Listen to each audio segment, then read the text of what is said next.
Alden Richard inamin sa Fast Talk ang tutuong status nila ni Catherine Bernardo. Tito Boy nagulat sa mga sinabi ni Alden na may pag-asa na talaga siya kay Catherine, at nililigawan na niya ito.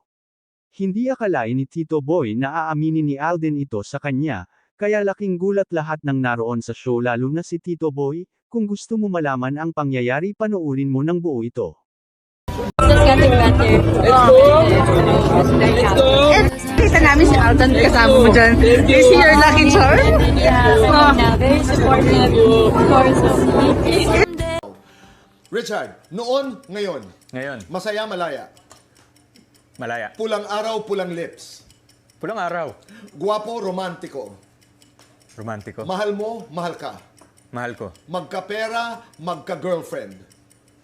Mag-girlfriend!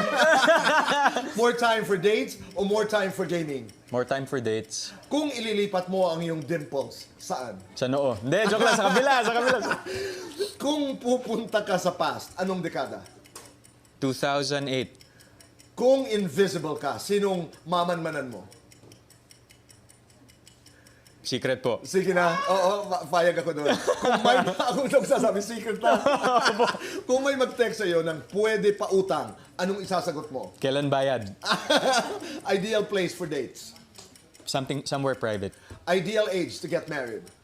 35? Guilty or not guilty? Nag-drive ng lasing. Guilty! Guilty or not guilty? Nagsinungaling sa height. Not guilty. Guilty or not guilty? May nakaalitang co-actor. Guilty. Guilty or not guilty? Ng block ng basher. Guilty. Guilty or not guilty? Ng ghost ng babae. Guilty. Guilty or not guilty? Nag-ghost na ng babae. Not guilty? Guilty or not guilty? Gumamit ng dating app. Not guilty po. Sweet or bitter? Sweet. Love or career? Oo, both. Single or ready to mingle? Ready to mingle. Lights on or lights off? Lights on. Happiness or chocolates? Happiness with chocolates. Best time for happiness and chocolates. Anytime. Complete the statement. Laban lang para... Laban lang para sa mga bagay na mahal mo at tama sa buhay mo. Alam mo, I remember.